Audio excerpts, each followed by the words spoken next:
यजुर्वेद के अंतर्गत ब्रह्मावर्त मंडल। माता भूमि पुत्रोहम पृथिव्या, समस्त भूमंडल में ब्रह्मावर्त की विशिष्ट महत्ता है। राजस्थान के पुष्कर से आकर के ब्रह्मा जी ने पृथ्वी के केंद्र बिंदु ब्रह्मावर्त में दिव्य यज्ञ किया और अपने पुत्र स्वयंभू मन को पृथ्वी का सम्राट घोषित किया। ब्रह्मा जी ने चूंकि प्रथम यज्ञ किया,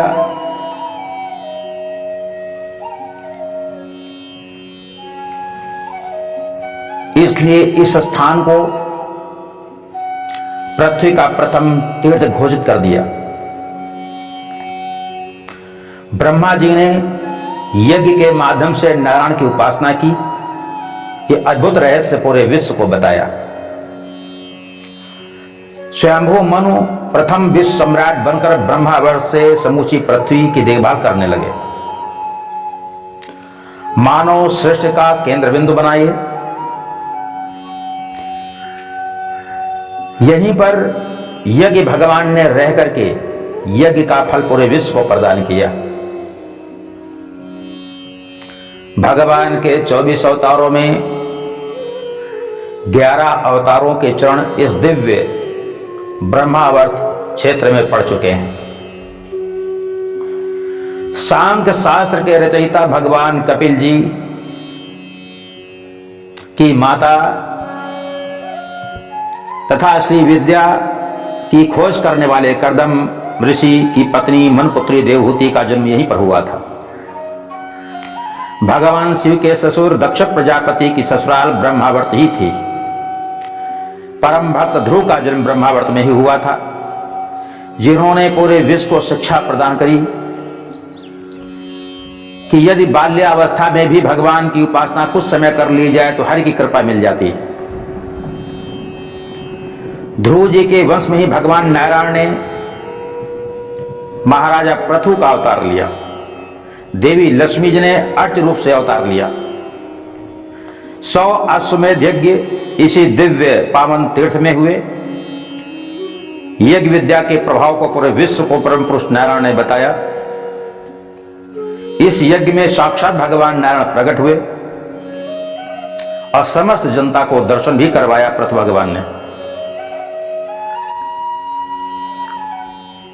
पृथु महाराज ने ऐसा दिव्य यज्ञ किया था कि इस ब्रह्मावर्त क्षेत्र में सकारात्मक ऊर्जा का प्रवाह सर्वश्रेष्ठ हो गया। हरित क्रांति के जनक भगवान पृथु नारायण ही हैं, जिन्होंने पृथ्वी को समतल करके कृषि योग्य भूमि को बनाया। जैन धर्म के प्रवर्तक मनपुत्र प्रियव्रत ब्रह्मावर्त के ही रहने वाले थे। इसी ब्रह्मावर्त पावन तीर्थ में ब्रह्मा के मानस पुत्र भगवान नारायण के सृष्टि के प्रथम अवतार सनकादिक ऋषि यहां पधारे। देवर्ष नारद भी यहां पधारे। परम पुरुष नारायण भी पधारे। भगवान नारायण ने यहां पर पृथु का अवतार लिया। जैन धर्म के प्रवर्तक भगवान ऋषभदेव भी ब्रह्मावर्त में पधारे। भगवान नारायण का दिव्य दत्तात्रेय संत का जो अवतार हुआ था वही ब्रह्मावर्त में पधारे। भगवान नारायण का दिव्य जो क्रोध का अवतार था परशुराम अवतार, वो भी ब्रह्मावर्त में अपने चरणों से शोभित किया इसको। और प्रभु श्री राम भी इस ब्रह्मावर्त क्षेत्र में पधारे। भगवान श्री कृष्ण भी इस ब्रह्मावर्त क्षेत्र में आए और भगवान महात्मा बुद्ध भी ब्रह्मावर्त क्षेत्र में पधारे। अहिंसा परमो धर्म का ज्ञान देने वाला ब्रह्मावर्त तीर्थ है, क्योंकि जैन धर्म के प्रवर्तक ऋषभदेव इसी पावन भूमि से थे। भगवान के अंशावतार भगवान दत्तात्रेय उत्तरी ब्रह्मावर्त अर्थात उन्नाव में असार गांव में रहकर के तपस्या की। चैमन ऋषि ने चमियानी उन्नाव में तपस्या की। मार्कंडेय ऋषि ने अजगैन के मलाद क्षेत्र में तपस्या की। बक्सर में चंडिका देवी, शक्तिपीठ में मार्कंडेय पुराण लिखी। जिसका अंश दुर्गा सरस्वती पूरे विश्व में विख्यात है। अर्थात दुर्गा की उपासना के विषय में उन्नाव ने ही पूरे जनपद को, पूरे विश्व को बताया। शिव जी की महान कृपा, सर्वेश्वर महामृत्युंजय की अद्भुत कृपा के विषय में बताने वाला उन्नाव जनपद ही है, क्योंकि मार्कंडेय ऋषि ने उन्नाव में ही तपस्या करके भगवान शिव को प्रसन्न किया था और जिस काल को जीतना अत्यंत कठिन था उस काल को जीत लिया। गौतम ऋषि ने गोराव झील उन्नाव में तपस्या की थी।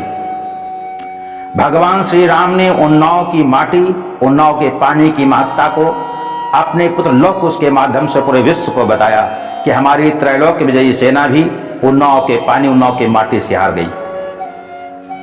ऐसा है उन्नाव का पानी, ऐसे उन्नाव की माटी।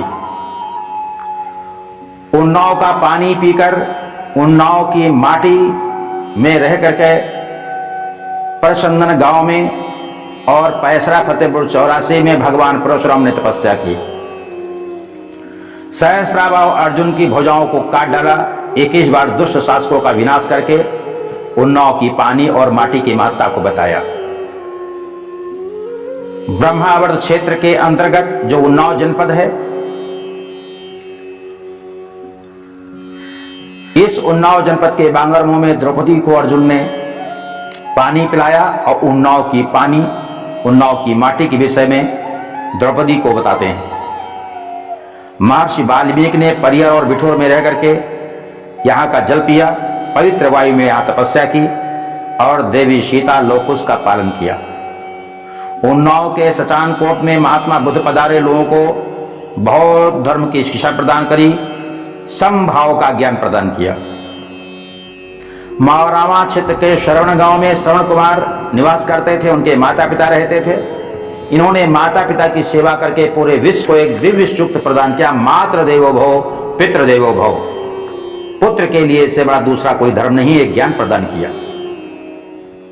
श्रवण के माता पिता ने ही शाप देकर के महाराजा दशरथ को पुत्रवान बना दिया था।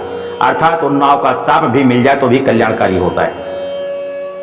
महर्षि वशिष्ठ ने उन्नाव का पानी पी करके कन्नौज के राजा विश्वामित्र को ब्रह्म बल से परास्त कर दिया। दान शिरोमणि महाराज मौरध्वज मौरामा के रहने वाले थे। भगवान श्री कृष्ण एक दिन अर्जुन को अपने भक्तों की कथा सुनाते हुए कहते, आओ अर्जुन, तुम्हें दिखाते हैं मेरे भक्त कैसे होते हैं। मौरामा क्षेत्र में आए। आज वहां बिल्लेश्वर भगवान शिव का मंदिर विराजमान है। भगवान शिव को प्रणाम करके भगवान श्री कृष्ण अर्जुन चले विप्र का वेश बना करके और राजा की परीक्षा ली, हमारा शेर भूखा है और कोई आपके भाई पुत्र हो तो उसका मांस खिलाएगा काट करके, तो हमारा शेर प्रसन्न हो जाएगा, इसकी भूख मिट जाएगी। महाराजा दान शिरोमणि थे, उनके दरवाजे से कोई निराश नहीं लौटता था। मौरध्वज ने अपने बेटे को आरे से चीर करके कृष्ण के शेर को डाल दिया। शेर पुत्र को खा जाता है, लेकिन तुरंत ही भगवान श्री कृष्ण असली रूप में प्रकट हो गए, उसके पुत्र को भी जीवित कर दिया। इस प्रकार से भगवान कृष्ण ने कहा, मौरध्वज, तुमने पुराणों में, इतिहास में सबसे ऊपर नाम लिखवा लिया है दान के मामले में, इसलिए पूरे विश्व में आज से तुम दान शिरोमणि मौरध्वज उन्नाव वाले कहे जाओगे। भगवान कृष्ण भी उन्नाव की महत्ता को जानते थे और पूरे इतिहास में उन्नाव का नाम भगवान श्री कृष्ण ने लिख दिया। ब्रह्मावर्त क्षेत्र का दक्षिण भाग, जो कि कानपुर कहलाता है, सबसे अधिक उत्तर प्रदेश सरकार को धन प्रदान करता है। ब्रह्मावर्त का उत्तरी क्षेत्र जो उन्नाव कहलाता है, इसके दक्षिण भाग को गंगा सींचती है और वामांग को शई नदी सींचती है। महारानी लक्ष्मीबाई जी का बचपन यही ब्रह्मावर्त बिठोर में बीता था। यहां का पानी पीकर, यहां की माटी में खेल करके अंग्रेजों के छक्के छुड़ा दिए थे उन्होंने। हजारों अत्याचारी अंग्रेजों को यथास्थान पहुंचा दिया कानपुर ने। उनके बच्चों और महिलाओं को भी सुरक्षित उनके ब्रिटेन में भेज दिया था। ऐसा दया के मामले हमारा कानपुर है। साहित्य के क्षेत्र में पांडित सूर्यकांत त्रिपाठी निराला जी, पंडित प्रताप नारायण मिश्र जी, आचार्य नंदुलारे वाजपेयी जी, रमई काका जी बैसवारी का पावन क्षेत्र ब्रह्मावर्त का उन्नाव ही है। लौह, चमड़े, फलों, सब्जियों के अद्वितीय व्यापार में उन्नाव का दिव्य स्थान है। राजनीति के क्षेत्र में पंडित विश्वंभर दयाल त्रिपाठी, पंडित उमाशंकर दीक्षित, पंडित रविशंकर जी, गोपीनाथ जी, विशारद जी इसी ब्रह्मावर्त क्षेत्र से आते हैं। विधानसभा अध्यक्ष हृदय दीक्षित की भी पावन भूमि उन्नाव ही है। सामाजिक एकता समरसता के क्षेत्र में भारत का पहला ये जनपद उन्नाव है, जहां 200 मीटर क्षेत्र में आर्य मंदिर, शिव मंदिर, गुरुद्वारा, चर्च, मस्जिद विराजमान है। अर्थात हिंदू, जैन, सिख, ईसाई, इस्लाम सबको अपने में आत्मसात करने वाला अगर भारत का कोई जनपद है वो उन्नाव है। उन्नाव के बड़े चौराहे पर ये समस्त धर्मों के दिव्य स्थल दिखाई पड़ते हैं। तकिया मेला शिवरात्रि विशेष इसका उदाहरण है, जहां पर किसी प्रकार का कोई भेदभाव नहीं होता। समरसता के मामले में पूरे विश्व को ज्ञान देने वाला ये उन्नाव जनपद है। अंग्रेजों के छक्के छुड़ाने वाले भारत का केवल एक नेता जो मूछ पर ताव देता है, मातृभूमि के लिए मुंह छेड़ता है, वो उन्नाव जनपद का रहने वाला क्रांतिकारी नेता चंद्रशेखर आजाद जी हैं, जो उन्नाव की ही भूमि से आते हैं। ऐसी महान महिमा वाला पूरे विश्व को राजतंत्र, मानव तंत्र, हरित तंत्र, विकास तंत्र, साधना तंत्र, उपासना तंत्र, पराक्रम तंत्र की शिक्षा देने वाला ब्रह्मावर्त उन्नाव कानपुर आज लावारिसा क्यों प्रतीत हो रहा है, नेतृत्व विहीन क्यों महसूस हो रहा है? ऊर्जावान, चरित्रवान, संस्कारवान, ज्ञानवान वाला ये जनपद श्रीहीन क्यों दिखाई दे रहा है? क्योंकि जो अपना इतिहास भूल जाता है उसका सत्यानाश हो जाता है।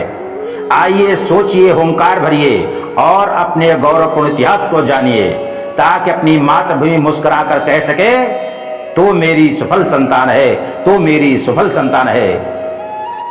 माता भूमि पुत्रो अम पृथिव्या जननी जन्मभूमि से स्वर्गादप गरीयसी।